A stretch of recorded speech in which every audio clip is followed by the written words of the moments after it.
Hey guys, this is B Communications, and welcome to my review of Due Date. Due Date is a 2010 film directed by Todd Phillips. I believe this is his follow-up to The Hangover. I'd probably say I like this more than Hangover 2, because at least it's not the same movie, but it is a movie that I saw in the theater when it came out. It surprised me because I really wasn't thinking it was going to be that great, and I really enjoyed the movie when I saw it in the theater. I needed to pick me up too because I just gotten fired from my job in Oklahoma at the movie theater. Actually, surprisingly enough, I was at the movie theater waiting for my check, so I decided, all right, why not check out Due Date? So I checked it out and I enjoyed it. Um, and thanks to my friend Matt, Ramble Rat for Life, he sent me this on DVD. Um, so I was able to add this to my collection. I thought, why not? What better time to watch this again than after reviewing Planes, Trains, and Automobiles, because this is a very similar type film. A road trip movie. Uh, a uptight businessman type guy, played by Robert Downey Jr., has to deal with some annoying passenger who's the only person who can help him get to his destination, played by Zach Galifianakis. But the main difference is Zach Galifianakis doesn't have the same iota of talent or charm or charisma that John Candy has. John Candy has more charisma, more talent, and more charm in the tip of his pinky finger than Zach Galifianakis has in his entire body. He plays the same character in almost every movie. This movie doesn't have a lot of, well, I think it still has a decent amount of rewatchability factor, but only because of Robert Downey Jr. Zach Galifianakis, on the other hand, is an annoying fuck up in this movie. He's a fucking douchebag. You want to choke him out with his scarf. You really do. You want to smack him with it, choke him with it, punch him and his masturbating dog in the face. Really, he's just a very, very obnoxious character. And I understand that's the point, because it's a point to make it so Robert Downey Jr. has to survive this fucking character. But I think the movie goes a little bit overboard with that.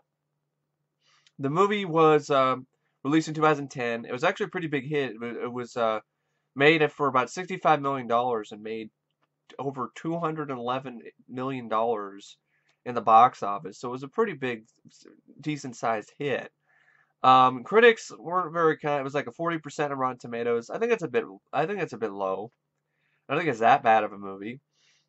I wouldn't say it's the funniest thing ever, but I definitely did. I did find it entertaining. I think mainly it's because of Robert Downey Jr. Robert Downey Jr. is the boss in this movie. He's a badass. He's awesome. Uh, it's really nice to see him in a role like this. He rarely does movies like this. He even said that this is one of his favorite films that he's been a part of. He had the most fun. It was the shoot that he had the most fun on was with this movie. You could tell in the gag reel that was the case. Um, you could tell there was a lot of fun. They had a lot of fun on the set. Um,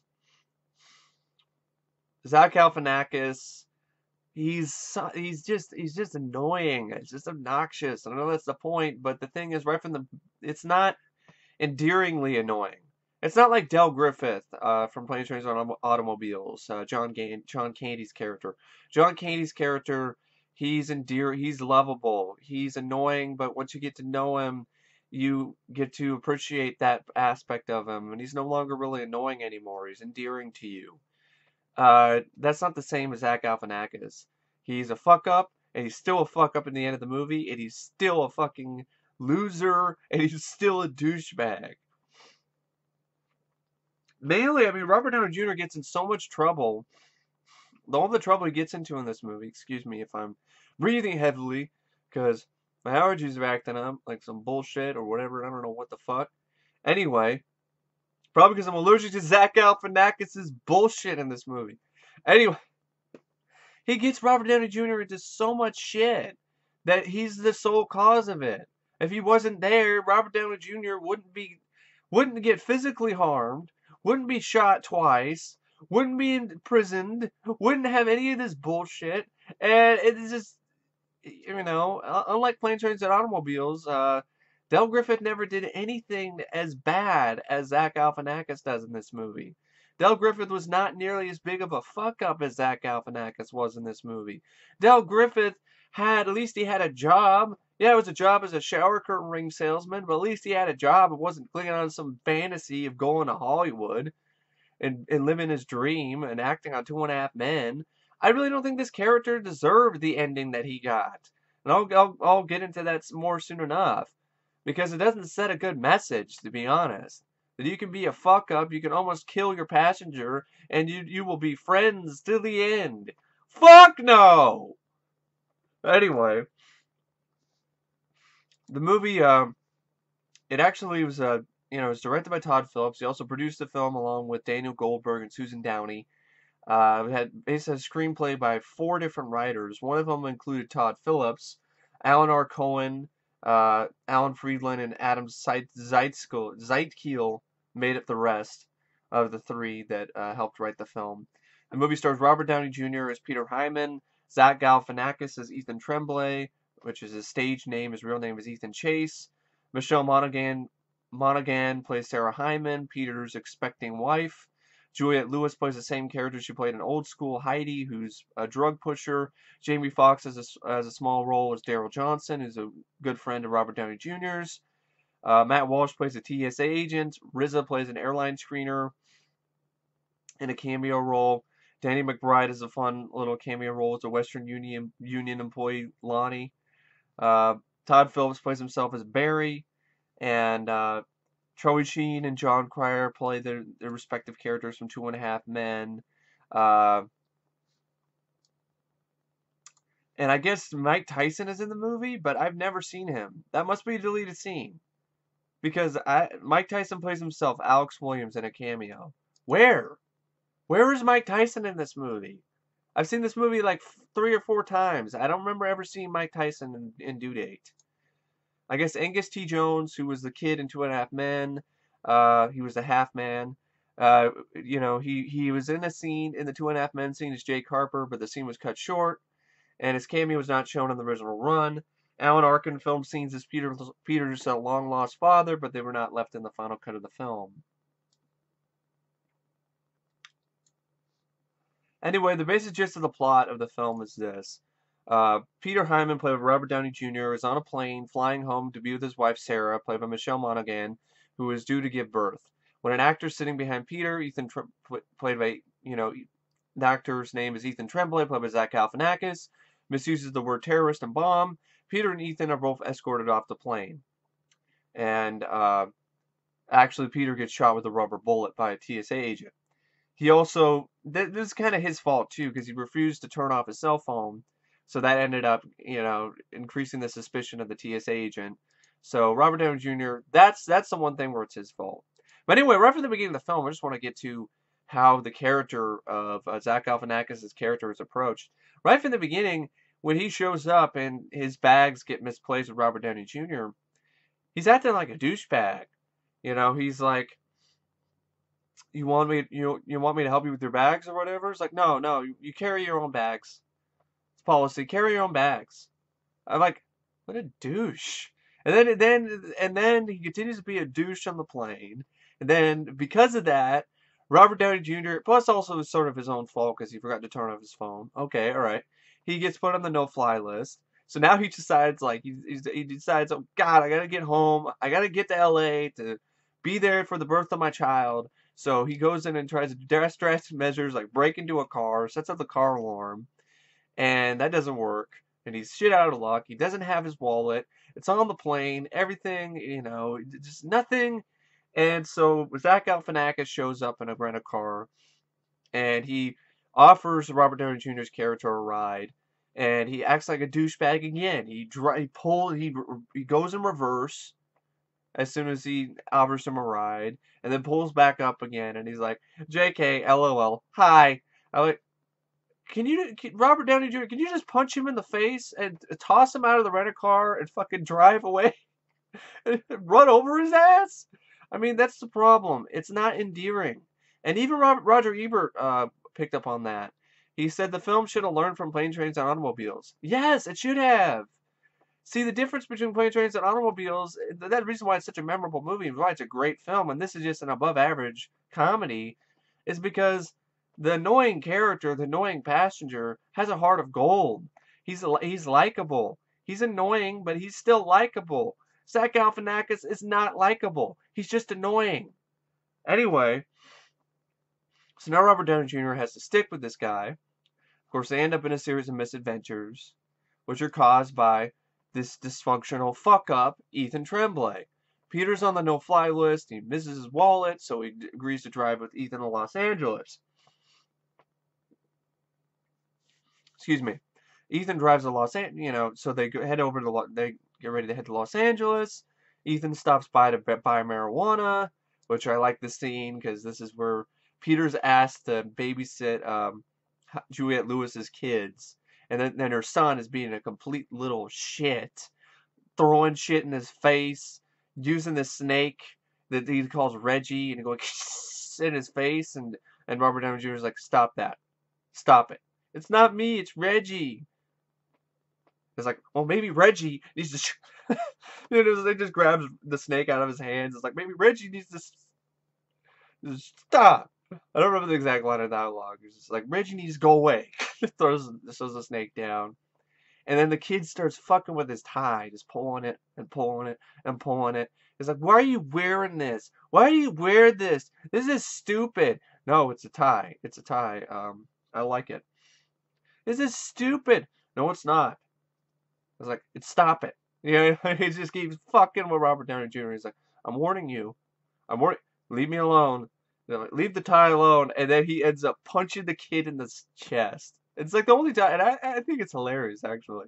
The only time I can really condone child abuse is for this scene. Because the kid really deserves a fucking beating for being such a fucking ass. So he, bam, punches it, knocks the wind out of him.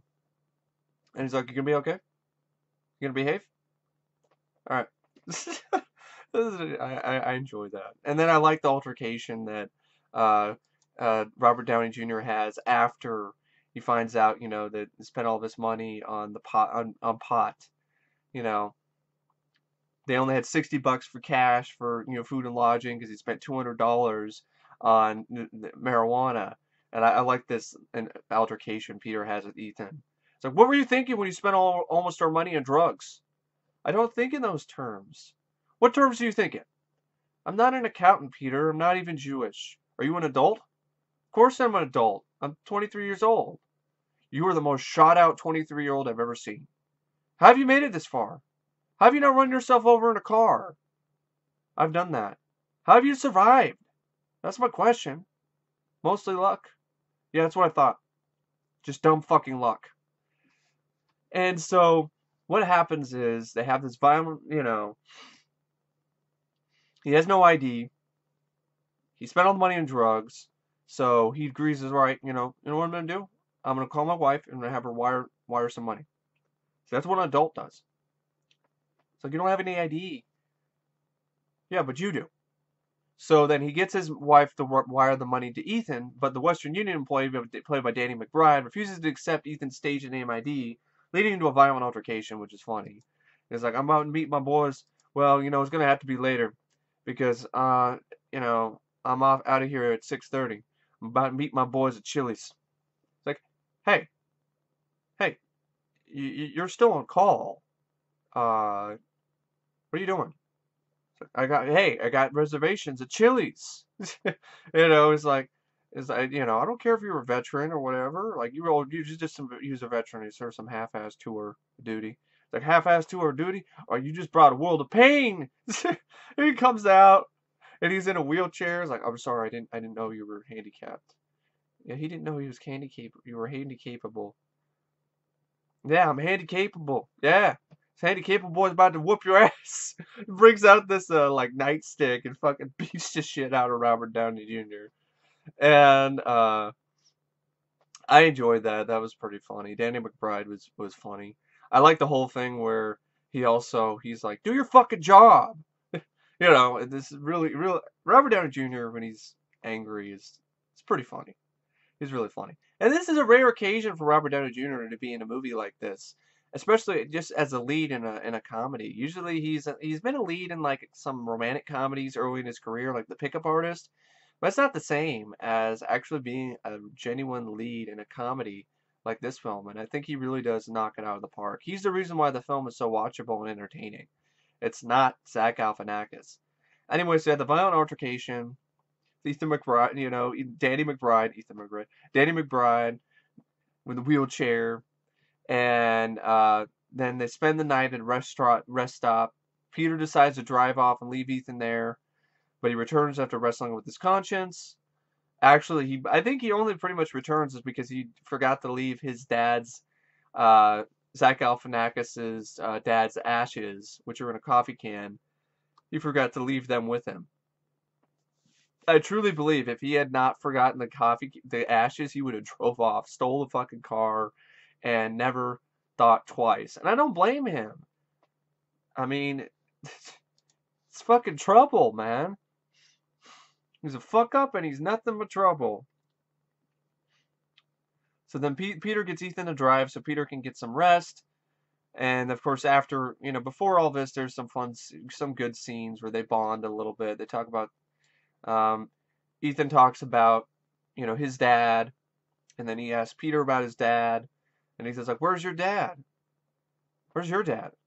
Peter's like, no idea. When was the last time you saw him? 1977. He had his bags packed at the door and picked them up and he put them in the back of his car and he drove away. Last time I ever saw him. And then Ethan begins like, ha ha ha ha ha ha ha. This is why he's such a douche. She laughs at him and he's like, that's so funny. My dad would never do that. He loved me. It's just like, it's fucking lame. It's douchebag. And then there's also a scene where they end up,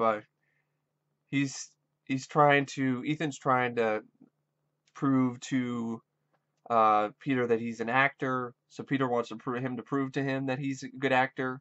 So he's asking me, and I was like, all right. Ethan's like, give me a scene. Okay. I'm Julia Roberts. We are engaged to be married. You have terminal cancer. Break the news to me.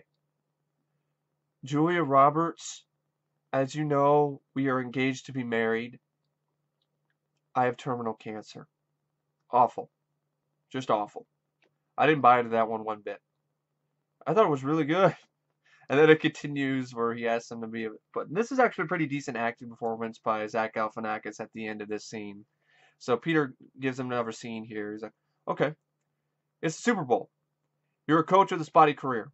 You were down 31-0 at halftime and you need to motivate your team. That wouldn't work in a movie. You kidding me? It's in a movie every 2 years. Come on, guys. You, Alan, you're playing like a girl out there. What are you, a girl or something?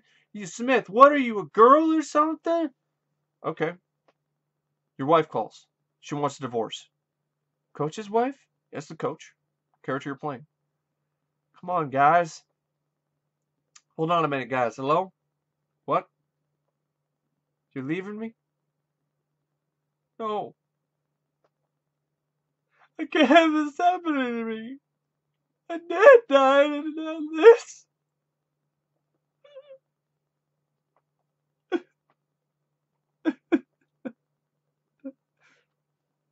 See, I thought that was actually pretty good acting by Zach Galifianakis there. So the moment when he has to be sad, I thought you definitely did feel for him. His dad died, and I felt for the character. Didn't mean he was endearing. Doesn't give him an excuse for his bullshit. I'm sorry. Yeah, your dad died. Boo-hoo. Cry me a river. Just like Rocket Raccoon said in Guardians of the Galaxy when he said it doesn't give you an excuse to get revenge on everybody. It sure as hell doesn't give you an excuse to be a fuck-up who almost kills the passenger that you're trying to help get to his destination. Or gets him arrested in Mexico. Or all these other fucking problems that he ends up getting Robert Downey Jr. in. It doesn't give him there's no excuse for it. Your dad died. It sucks. But it doesn't excuse your fucking shitty behavior. Anyway, so after, he decides to, Robert Downey Jr. has a change of heart. He wrestles with his conscience. Really, he actually made a mistake because then he gets Ethan to drive so Peter can get some rest. But Ethan falls asleep at the wheel and he crashes the fucking car. He drives off a fucking overpass and the car flips over and Robert Downey Jr. ends up getting a broken arm and a busted ribs out of this crash. And what happens to Ethan? He doesn't get a scratch because he's a deep sleeper. So then after Peter and Ethan are picked, and then afterwards, Peter decides, I don't want to deal with this guy anymore. I'm gonna get my friend to help me out. And Jamie Foxx comes in, gives him a ride. And originally he's just gonna leave Zach Galifianakis' ass there.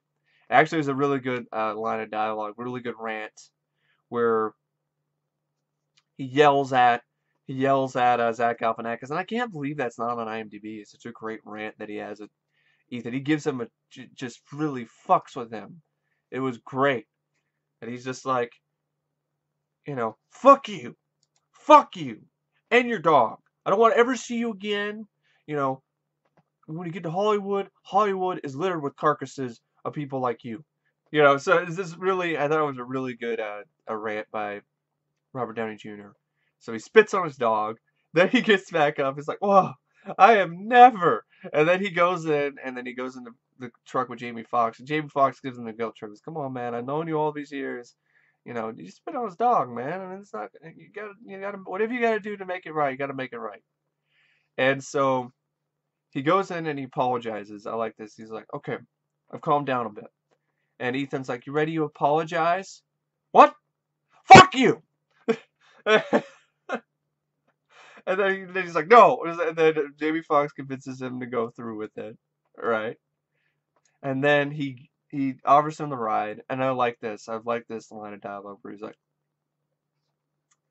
okay, if you're gonna travel, or if we are gonna, okay, if you're gonna travel with me, we have to set a few ground rules. First off, no asking me any questions. Second, if you fall asleep for any reason other than if you fall asleep for any reason other than that you are in bed and it's nighttime, I will strangle you. Third, if you are allergic to waffles, don't eat them. Then don't take me to a Waffle House. So I thought that was pretty funny. And then of course this other line earlier, where he's messing with him. Of course he's like, I'm sorry I spat on your dog. I have no recollection of that. And this one, if I miss the birth of my own child, I'm going to choke you out with your own scarf. Wrap the thing around your head and choke you out. Sounds a bit drastic. Anyway, so they ride with Jamie Foxx. They go to Jamie Foxx's place. So they go, but then they end up having this problem. Daryl ends up throwing Ethan out after drinking Ethan's father's ashes because he thought they were in a coffee cup, so he thought they were coffee. So then Daryl lets them use his Range Rover to make the rest of the trip, and that's where you have the whole sort of line where they're talking about the coffee, and there's like, my father loved coffee, and now we loved him as coffee. Now he was loved as coffee. Yeah. It doesn't taste too bad either. No. Very robust blend. So anyway, Robert Downey Jr. is a great deadpan. He really should get another chance to do another comedy like this. He was really at the top of his game here. Anyway, so Ethan ends up fucking up because he's smoking pot. He's smoking a bong while they're driving. And a really fun scene, actually. I like this scene. This is a nice bit of bonding where you have the awesome song by New Moon Rising by Wolf Mother, which plays while they're in the car and just smoking the bong. And he fucks up because he's high. They end up driving, to the Mexico-United States border. Despite assuming that assuring Peter that he'll handle the situation, Ethan flees, and Peter is arrested for possession of marijuana. And the Mexican Federal Police lock Peter up. But Ethan steals a truck and breaks him out, causing several car crashes in the process, which is a pretty decent, fun well-shot car chase. And then when they stop at the Grand Canyon, which is the whole idea to, send off his dad's Ethan for a nice place for Ethan to send off his dad's ashes. Peter confesses that he tried to leave Ethan at the rest area. Ethan then makes a confession of his own. He has Peter's wallet. Peter and Ethan end up getting a little bit of a confrontation over that, of course, you know, and it was pretty fun. It was a pretty good crowd pleasing moment to see Robert Downey Jr. beat the shit out of this fucking douchebag with a perm, and that's the moment where they totally rip off, totally do take from Planes, Trains, and Automobiles. Stole his wallet, really? Really, Todd Phillips? Really? Really? That's the same fucking thing. Like, could you have done something else? It's the same thing. It's the same fucking thing. That's Planes, Trains, and Automobiles. Like, please, don't take from that movie. That's a classic. You're not a classic. You're not. You're an above average comedy, mainly just because Robert Downey Jr. is amazing in this. That's it. That's it. That's all. So anyway, they end up making up and they leave for California. Ethan finds a gun in the truck and accidentally shoots Peter, which again, it's like he's a fucking dumbass douchebag. And then they end up arriving at the hospital where Sarah's in labor. Peter passes out from the loss of blood. Sarah delivers the baby safely. Peter expresses his discomfort as his new daughter he expresses his discomfort at his new daughter being named Rosie Hyman. Ethan then leaves while telling Peter to call him. And at the end, Ethan guest stars in an episode of 2.5 Men.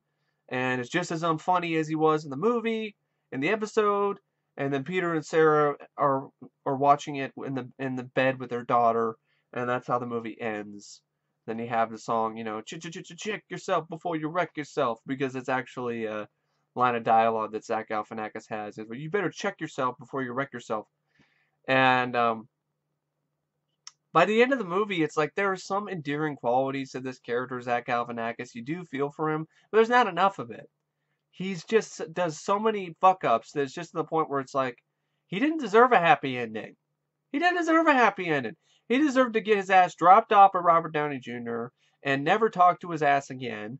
And it could have been used for comedic value, like one more blow up, you know. And you shot me. You fucking shot me. You got me arrested. I'm glad you saved me. I'm glad you broke me out of that Mexican prison.